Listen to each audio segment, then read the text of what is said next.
Hello everyone, welcome to my YouTube channel English literature zone. आज के video में हम अमेरिकन इंग्लिश लिटरेचर के बारे में डिस्कस करने वाले हैं। अगर आप लोग के सिलेबस में भी अमेरिकन इंग्लिश लिटरेचर है ना, तो कंफर्म की वाली वीडियो आप लोग के लिए काफ़ी हेल्पफुल होने वाली है। हम नोट्स का लैंग्वेज काफ़ी इजी रख रखे हैं ताकि आप लोग को आसानी से समझ आ जाए। और इस वीडियो में ना हम genesis it means origin and evolution it means growth and development होता है of American literature. American literature के ओरिजिन के बारे में और डेवलपमेंट इट मीन्स विकास के बारे में डिस्कस किए हुए हैं। और इट्स मिथ का अर्थ हो जाता है जैसे city on hill, the frontier spirit, the American dream, manifest destiny, ई प्लम्बश वुनम, इन सारे टर्म के बारे में भी एक शॉर्ट नोट्स रेडी किए हुए हैं। सबसे पहले हम ये इवोल्यूशन और ओरिजिन के बारे में मेनली डिस्कस किए हुए हैं, जो कि 6-7 पेज में है। उसके बाद इसके मिथ्स के बारे में डिस्कस किए हुए हैं। ठीक है, तो स्टार्ट करते हैं। अगर ये वाली वीडियो आप लोग के लिए हेल्पफुल होती है, आपके सिलेबस की है ना, तो आप लोग वीडियो को लाइक करना, चैनल को सब्सक्राइब करना, कमेंट करके बताना वीडियो को कैसा लगा। अमेरिकन लिटरेचर बैकग्राउंड के बारे में सबसे पहले हम लोग पढ़ेंगे। American literature is the literature. American literature जो है उस लिटरेचर को, उस साहित्य को कहा जाता है रिटेन और produced in the area of United state and it's colony, जिसको कि रिटेन इट मीन्स लिखा गया और प्रोड्यूस्ड इट मीन्स उत्पादित किया गया यूनाइटेड स्टेट के एरिया में और इसके कॉलोनीज में। कॉलोनीज छोटी छोटी बस्तियों को कहा जाता था। मोस्टली कॉलोनीज पे क्या होता था ना कि दूसरे कंट्री का अधिकार होता था, मतलब दूसरे कंट्री को पॉलिटिकल पावर प्राप्त होता था। स्टार्टिंग में यूनाइटेड स्टेट पे भी जो शासन कर रहा था वो ब्रिटेन कर रहा था। तो यूनाइटेड स्टेट और इसके कॉलोनीज वाले एरिया में जितना भी वर्क लिखा गया, प्रोड्यूस किया गया ना, उसी वर्क को, उसी लिटरेचर को हम लोग अमेरिकन लिटरेचर के नाम से जानते हैं। The first permanent British colony was established in 1607 in Jamestown Virginia. की पहला जो ब्रिटिश कॉलोनी स्थापित किया गया, स्टेब्लिश किया गया, वो 1607 में किया गया जेम्सटाउन वर्जीनिया में। The first published book of poems by an American women. पहला जो पोएम का बुक पब्लिश करवाया गया एक अमेरिकन वुमेन के द्वारा, वो थी एनी ब्रैडस्ट्रीट।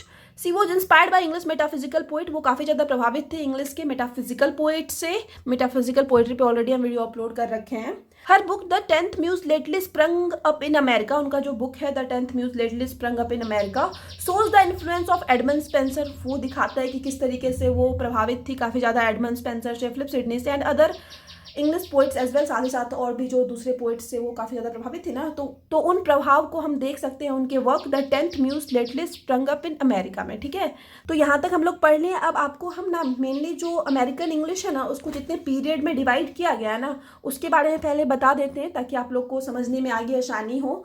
अगर आप अमेरिकन इंग्लिश के बारे में डिटेल से पढ़ रहे हैं ना, तो इन सारे पीरियड के बारे में आपको डिटेल में पढ़ना होगा। हम इस वाले नोट्स में बट थोड़ा बहुत ही मेंशन कर रखे हैं, ज़्यादा डिटेल में नहीं गए हैं, नोट्स वरना काफ़ी लंबा हो जाता। तो सबसे पहला पीरियड जो अमेरिकन लिटरेचर का है वो है द कॉलोनियल पीरियड, जो स्टार्टिंग में कॉलोनीज थी, तो जो कि 1607 से लेके 1775 तक चला। उसके बाद द रिवॉल्यूशनरी एज आता है जो कि 1765 से लेके 1790 तक चला। उसके बाद द अर्ली नेशनल पीरियड आता है जो कि 1775 से लेके 1828 तक का पीरियड है। उसके बाद द अमेरिकन रिनेसेंस आता है, ये काफ़ी इंपॉर्टेंट पीरियड रहा। जिस टाइम ट्रांसडेंटलिज्म और रोमांटिक पीरियड, मतलब अमेरिकन इंग्लिश लिटरेचर में भी एक रोमांटिक पीरियड आता है। तो ये दोनों पीरियड जो है ना, द अमेरिकन रिनेसेंस के टाइम ही आया, जो कि 1828 से 1865 तक चला। उसके बाद द रियलिस्टिक पीरियड आता है जो कि 1865 से लेके 1900 तक चला। द नेचुरलिस्टिक पीरियड आता है जो 1900 से लेके 1914 तक चला। उसके बाद द मॉडर्न पीरियड आता है जो कि 1914 से लेके 1945 तक चला। फिर द बीट जनरेशन आता है। बीट जनरेशन के बारे में हम नहीं डिस्कस कर रखे हैं, बट अगर आप लोग डिटेल में पढ़ोगे अमेरिकन इंग्लिश लिटरेचर के बारे में, तो उसके बारे में आप लोग को पढ़ना होगा, जो कि 1944 से लेकर 1962 तक चला। उसके बाद द कंटेम्प्रेरी पीरियड, जो कि समकालीन पीरियड या प्रेजेंट पीरियड हम लोग कह सकते हैं, जो कि 1945 से स्टार्ट होके ना प्रेजेंट, मतलब आज तक के समय को कंटेम्प्रेरी पीरियड कहा जाता है। तो इन सारे पीरियड्स के बारे में आप लोग को पढ़ना होगा अगर आप लोग अमेरिकन इंग्लिश लिटरेचर के बारे में पढ़ रहे हो। तो हम सारे पीरियड के बारे में बहुत कम, मतलब छोटे छोटे डिस्कस किए हुए हैं ताकि नोट ज़्यादा लंबा ना हो। उसके बाद है Benjamin Franklin and Thomas Paine were pioneers of American Revolution. American Revolution के पायोनियर इट मीन्स अगुआ के रूप में जाने जाते हैं बेंजामिन फ्रैंकलिन और थॉमस पेन। हम बताया था ना, कॉलोनी वाला पीरियड के बाद रिवॉल्यूशनरी पीरियड आता है, तो रिवॉल्यूशनरी है इसके जो है पायोनियर अगुआ के रूप में जाने जाते हैं बेंजामिन फ्रैंकलिन और Thomas Paine. The autobiography of Benjamin Franklin and Cotton Mathews the Christian philosopher, मतलब बेंजामिन फ्रैंकलिन के द्वारा जो उनका ऑटोबायोग्राफी लिखा गया है, साथ ही साथ जो ऑथर कॉटन मैथ्यूज है ना, उनका जो बुक है the Christian philosophy are notable work of this period. ये जो है रिवॉल्यूशनरी पीरियड का काफ़ी प्रमुख वर्क, प्रसिद्ध वर्क माना जाता है इन दोनों वर्क्स को। इन जुलाई 4, 1776 में America got independence from Britain. America जो है इंडिपेंडेंस मिला, स्वतंत्रता मिली ब्रिटेन से। The nation's name was change to the United State of America from the United State State of colonies of America. Starting में जो है ना, अमेरिका का नाम था United State of colonies of America. जब ये आज़ाद हो गया ब्रिटेन से तो इसका नाम बदल के कर दिया गया यूनाइटेड स्टेट ऑफ अमेरिका, जो कि आज तक है। उसके बाद हम लोग कुछ वुमेन राइटर्स के बारे में पढ़ लेते, जो कि इस टाइम आई थी, रिवॉल्यूशनरी एज में ही कुछ वुमेन राइटर आई थी। पहली वुमेन राइटर है Susanna Rowson, was one of America's first professional novelist. पहली प्रोफेशनल नॉवलिस्ट के रूप में जानी जाती है Susanna Rowson. Her 7 novels included the best selling story Charlotte Temple, जो कि 1791 में पब्लिश्ड हुआ है।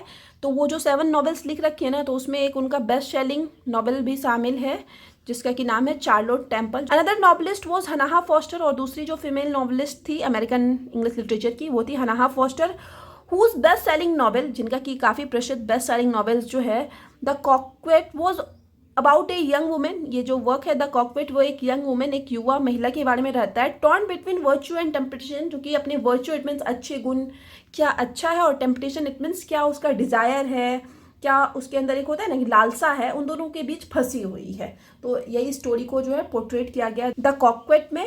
उसके बाद नेक्स्ट जो वुमेन ऑथर है वो है ज्विट सार्जेंट मरी, पब्लिश्ड अंडर ए मेन्स नेम। ये जो पब्लिश करती थी अपना वर्क एक मेन के नेम के अंदर पब्लिश करती थी, इट मीन्स मेल के नाम से पब्लिश करती थी। To secure serious attain for her work, ताकि इनके वर्क को, इनके बुक्स को ना मतलब ज़्यादा गंभीरता से लिया जाए या फिर ज़्यादा रिकॉग्नाइजेशन मिले, ज़्यादा पहचान मिले, तो ये अपना नाम से नई बुक पब्लिश करती थी, ये किसी मेल के नाम से पब्लिश करती थी। ठीक है, तो यहाँ पे हम लोग 3 वुमेन राइटर के बारे में पढ़ लिए। नेक्स्ट जो है हम लोग ट्रांससेंडेंटलिज्म के बारे में पढ़ेंगे। काफ़ी इंपॉर्टेंट मूवमेंट है अमेरिकन इंग्लिश लिटरेचर का, तो आगे हम उसको डिटेल में डिस्कस किए हुए हैं। ट्रांससेंडेंटलिज्म वॉज एन अमेरिकन मूवमेंट। ट्रांससेंडेंटलिज्म जो था वो एक अमेरिकन मूवमेंट था विच स्टार्टेड इन 1830, जो कि शुरू हुआ 1830s में। ड्यूरिंग 1830s के दौरान romanticism as an movement, romanticism जो है एक मूवमेंट के रूप में was spreading in England and all over the world. तो पूरे वर्ल्ड में या फिर इंग्लैंड में जो है ना वो रोमांटिसिज्म फैला हुआ था, इट मीन्स रोमांटिक पीरियड चल रहा था। सिमिलरली सेम उसी तरह सामान्यतः transcendentalism as an movement spread in America, America में जो है ट्रांसडेंटलिज्म उस टाइम चल रहा था, ट्रांसडेंटलिज्म मूवमेंट चल रहा था। Ralph Waldo Emerson, Henry David Thoreau and Margaret Fuller are the member of transcendentalist club. ये तीनों जो है ट्रांसडेंटलिस्ट क्लब के मेंबर के रूप में जाने जाते हैं। राल्फ वॉल्डो इमोशन और हेनरी डेविड थोरो जो है ना, ये दोनों ना पायोनियर के रूप में जाने जाते हैं ट्रांसडेंटलिस्ट मूवमेंट के। तो याद रखिएगा इन दोनों ऑथर का नाम जब भी अगर ट्रांसडेंटलिज्म की बात की जाए तो। This group were against the Puritan orthodox, और ये जो ग्रुप था 3 ऑथर्स का ना, ये Puritan orthodox it means Puritan कट्टरपंथी या रूढ़िवादिता के।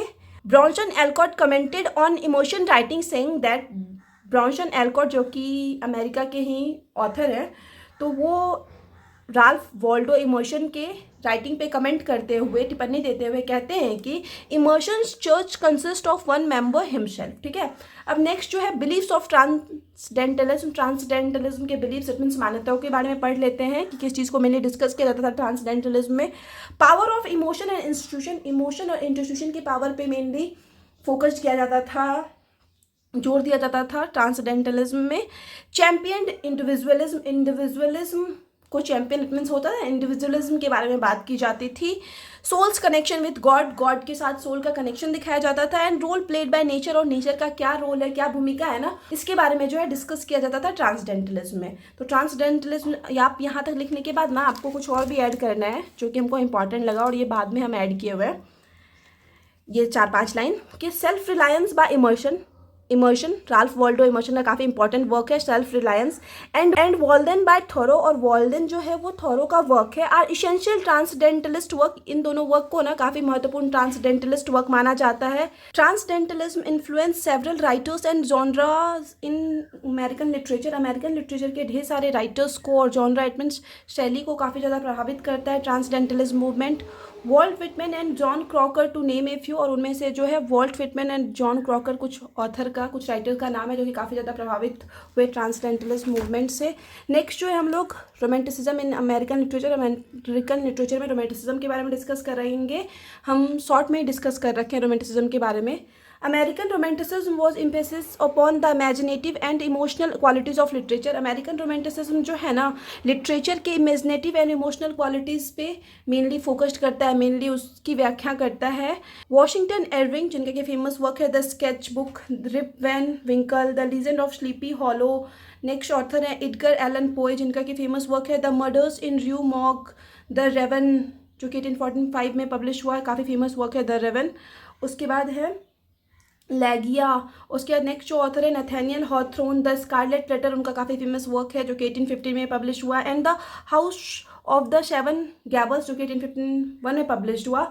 Are famous author of American romanticism, मतलब जो तीन ऑथर है ना, वॉशिंगटन इरविंग, एडगर एलन पोए और नथेनियल हॉथोर्न, ये तीनों काफ़ी फेमस ऑथर हैं अमेरिकन रोमांटिसिज्म के। इनके हम कुछ वर्क्स को भी ब्रैकेट में शामिल कर रखे हैं इनके साइड में ही, ताकि ऑब्जेक्टिव के पॉइंट ऑफ व्यू से जो है हेल्पफुल हो आपके लिए। अगर आप चाहो तो सिर्फ ऑथर का नाम मेंशन कर सकते हैं, उनके वर्क्स को नहीं भी मेंशन करोगे तो कोई बात नहीं है, मतलब बस ध्यान रखना है आपको उनके इंपॉर्टेंट वर्क को। नेक्स्ट जो हम लोग रियलिस्टिक पीरियड के बारे में पढ़ेंगे, जो कि 1865 से 1900 तक का पीरियड था। This period takes place after the American Civil War. ये जो पीरियड स्टार्ट हुआ ना, ये अमेरिकन सिविल वॉर के बाद का पीरियड था, और अमेरिकन सिविल वॉर जो है 1861 से स्टार्ट होकर 1865 तक चला है। The war was fought between north and south USA, और ये जो वॉर लड़ा गया, युद्ध लड़ा गया ना, वो नॉर्थ और साउथ यूएसए के बीच लड़ा गया। The North USA won the civil war, और इसमें जो है नॉर्थ यूएसए इस सिविल वॉर को जीत जाता है। The realistic period oppose romanticism, और जो रियलिस्टिक पीरियड था ना, वो रोमांटिसिज्म के, रोमांटिक पीरियड के बिल्कुल विपरीत था। And focused on the harsh realities of life, और लाइफ के ये हार्श रियलिटीज के बारे में डिस्कस करता था, मतलब जीवन की वास्तविकता को दिखाता था।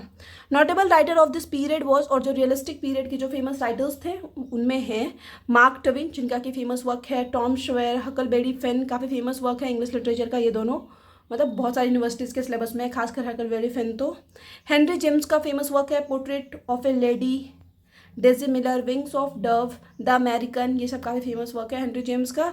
उसके बाद इट वॉर्टन का फेमस वर्क है the age of innocence and house of mirth, तो ये दोनों जो है इट वॉर्टन का काफ़ी फेमस वर्क है। तो यहाँ पे रियलिस्टिक पीरियड में हम तीन ऑथर के बारे में बात किए, मार्क ट्वेन, हेनरी जेम्स और इट वॉर्टन, ठीक है। इनके फेमस वर्क को भी साइड में हम मेंशन कर रखे हैं। After realism, it means realistic period के बाद the naturalistic period emerge. Naturalistic period का उदय होता है, जो कि 1900 से लेकर 1914 तक का पीरियड था। It was influence by Charles Darwin theory of natural selection, ये जो है चार्ल्स डार्विन के थ्योरी नेचुरल सिलेक्शन से काफ़ी ज़्यादा प्रभावित था ये जो नेचुरलिस्टिक पीरियड था।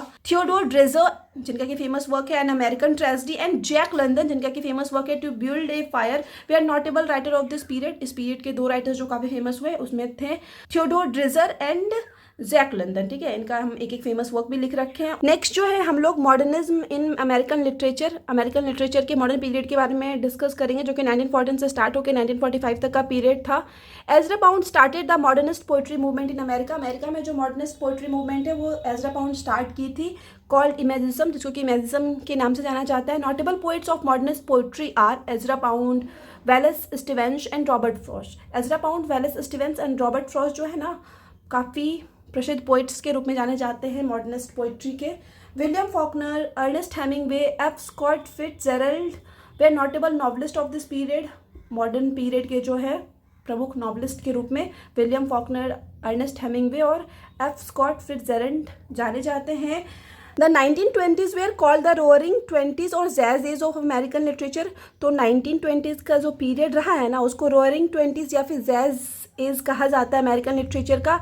F Scott Fitzgerald write about jazz age. F Scott Fitzgerald जो कि नॉवलिस्ट हैं मॉडर्न पीरियड के, वो जैज एज के बारे में लिखते हैं इन हिज नॉवेल, अपने नॉवेल द ग्रेट गट्सबी में। आफ्टर वर्ल्ड वॉर वन के बाद the period is called the lost generation. Period को जो है लॉस्ट जनरेशन का नाम दिया गया। The term refers to a group of writers, और ये जो लॉस्ट जनरेशन टर्म है ना, वो संबंधित है राइटर्स के कुछ ग्रुप से, इट मीन्स लेखकों के एक समूह से, हु इमिग्रेटेड टू यूरोप, जो कि इमिग्रेट कर जाते हैं यूरोप, इट मीन्स अपना देश अमेरिका छोड़कर यूरोप चले जाते हैं, एंड वर्क देयर, और फिर वहाँ पे काम करते हैं from end of world war one, जब तक वर्ल्ड वॉर वन पूरी तरह से खत्म नहीं हो जाता है, until the great depression in the 1930s। मतलब 1930s में जब ग्रेट डिप्रेशन वाला पीरियड स्टार्ट होता है ना, तब ये सारे ऑथर जो है वापस अमेरिका आते हैं। इस वजह से जो है इस पीरियड को लॉस्ट जनरेशन के नाम से भी जाना जाता है। Ernest Hemingway, F Scott Fitzgerald, John Dos Passos, T S. Eliot, Gertrude Stein are notable writers of lost generation. Lost generation के जो प्रमुख ऑथर हैं वो ये सब थे, Ernest Hemingway, F Scott Fitzgerald, John Dos Passos, T S. Eliot और Gertrude Stein. ठीक है, नेक्स्ट जो है हम लोग कंटेम्प्रेरी पीरियड, जिसको कि पोस्ट मॉडर्न पीरियड भी कहते हैं, इसके बारे में डिस्कस करेंगे, जो कि 1945 से लेके प्रेजेंट टाइम के पीरियड को कहते हैं। आफ्टर वर्ल्ड वॉर टू के बाद American literature has become broad. American literature जो है काफ़ी ज़्यादा ब्रॉड हुआ, इट मीन्स विस्तृत हुआ, and varied in term of theme, mode and purpose. और साथ ही साथ इसमें विविधता आई, थीम्स में विविधता आई, इट मीन्स अलग अलग विषयों को डिस्कस किया जाने लगा। वर्ल्ड वॉर टू के बाद मोड में विविधता आई और पर्पस, इट मीन्स अलग अलग मोटिव, वर्क्स के पीछे का जो उद्देश्य था ना वो भी अलग अलग, मतलब ढेर सारा उद्देश्य का यूज़ किया जाने लगा वर्ल्ड वॉर टू के बाद। अर्थर मिलर, जिनका कि काफ़ी फेमस वर्क है डेथ ऑफ ए सेल्समैन, इस पर ऑलरेडी वीडियो अपलोड कर रखे हैं हम। टेनेसी विलियम्स की काफ़ी फेमस वर्क है स्ट्रीट कार नेम डिज़ायर, इस पर भी हम वीडियो अपलोड कर रखे हैं। एडवर्ड एल्बी की famous work who's afraid of Virginia Woolf, इस पर भी वीडियो अपलोड है। Sylvia Plath, Toni Morrison, Philip Roth are famous writer of this period. ये सब जो हैं पोस्ट मॉडर्न पीरियड या फिर कंटेम्प्रेरी पीरियड के जो है काफ़ी फेमस राइटर हैं। अब नेक्स्ट जो है कंक्लूजन वाला सेक्शन है, ये आखिरी सेक्शन है। हम मिथ्स के बारे में इस वीडियो में नहीं डिस्कस किए हुए, नेक्स्ट वीडियो अपलोड करेंगे संडे तक, जिसमें कि हम अमेरिकन लिटरेचर के मिथ को डिस्कस कर देंगे, क्योंकि इस वीडियो में ऑलरेडी हम 6-7 पेज के नोट्स को डिस्कस कर चुके हैं। इस वजह से वो मिथ वाला सेक्शन जो है ना वो नेक्स्ट वीडियो में डिस्कस करेंगे, जो संडे को हम कोशिश करेंगे कि अपलोड करते हैं। दस इस प्रकार American literature has a rich and diverse history. American literature का जो हिस्ट्री है, इतिहास है, वो काफ़ी ज़्यादा रिच, इट मीन्स काफ़ी ज़्यादा समृद्ध है, और डाइवर्स इट मीन्स विविध है। That reflects the social, political and cultural context of the time, जो कि उस समय के सोशल इट मीन्स सामाजिक, पॉलिटिकल इट मीन्स राजनीतिक, कल्चरल इट मीन्स पारंपरिक कॉन्टेक्स्ट को दिखाता है या फिर पारंपरिक कॉन्टेक्स्ट को प्रतिबिंबित करता है। मतलब उसमें का सोसाइटी कैसा था, कैसा पॉलिटिकल कंडीशन था, कैसा कल्चर था, वो सारा कुछ हम लोग को पढ़ने को मिलता है, वो सारा कुछ हम लोग को क्लियर हो जाता है जब हम लोग अमेरिकन लिटरेचर के बारे में पढ़ते हैं। तो from the earliest work of colonial literature, मतलब कॉलोनियल लिटरेचर के टाइम का जो अर्लीस्ट वर्क है, स्टार्टिंग में जो वर्क लिखा गया अमेरिकन लिटरेचर में, जिस टाइम कॉलोनीज थी, टू कंटेम्प्रेरी नॉवेल्स, और समकालीन नॉवेल्स, मतलब आज जो नॉवेल्स लिखा जाता है अमेरिकन लिटरेचर में। American literature has explored A variety of themes and subject, कि अमेरिकन लिटरेचर में ना स्टार्टिंग से लेके आज तक कंटेम्प्रेरी टाइम तक ना ढेर सारे थीम्स को डिस्कस किया गया, ढेर सारे सब्जेक्ट को डिस्कस किया गया। That continue to be relevant to this day, जो कि आज के समय भी काफ़ी ज़्यादा रेलिवेंट है, इट मीन्स हम लोग बोल सकते हैं काफ़ी ज़्यादा उपयुक्त है, कहीं ना कहीं बहुत ज़्यादा रिलेटेड है आज के टाइम से भी वो सारा थीम्स। सो अमेरिकन इंग्लिश लिटरेचर, इसलिए जो है अमेरिकन इंग्लिश साहित्य कंट्रीब्यूटेड ए लॉट, वो बहुत ज़्यादा योगदान देता है in the development of English literature की डेवलपमेंट में, मतलब काफ़ी महत्वपूर्ण भूमिका है ना। बहुत सारे फेमस ऑथर है अमेरिका से, जिनके बिना इंग्लिश लिटरेचर की कल्पना करना भी बहुत मुश्किल हो जाती है। इस वजह से हम एंड का लाइन लिखे हुए हैं कि अमेरिकन लिटरेचर का जो है काफ़ी बड़ा योगदान है इंग्लिश लिटरेचर के डेवलपमेंट में, या इंग्लिश लिटरेचर के इतिहास में हम लोग कह सकते हैं। तो यहाँ पे ये नोट्स वाला वीडियो खत्म हो गया। वीडियो अगर आपको अच्छा लगा, आपके लिए हेल्पफुल है, आपके सिलेबस का है, तो आप लोग वीडियो को लाइक करना, चैनल को सब्सक्राइब करना और कमेंट करके बताना वीडियो आपको कैसा लगा। आप लोग को पता होगा कि नोट्स का जो PDF है वो हम 1 में से पे कर दिए हैं।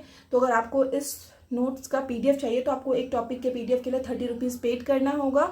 उस पेड PDF के लिए आप हमको टेलीग्राम पे मैसेज कर सकते हो, और कोई दिक्कत है, कुछ समझ में नहीं आ रहा है, तो आप इंस्टाग्राम पे मैसेज कर सकते हो। टेलीग्राम का लिंक और इंस्टाग्राम का लिंक दोनों आपको इस वीडियो के डिस्क्रिप्शन में मिल जाएगा, और एक टेलीग्राम ग्रुप है, उसका लिंक भी हम आपको इस वीडियो के डिस्क्रिप्शन में ही दे देंगे, तो आप वो ग्रुप भी ज्वाइन कर सकते हो। मिलते हैं नेक्स्ट वीडियो में नेक्स्ट टॉपिक के साथ।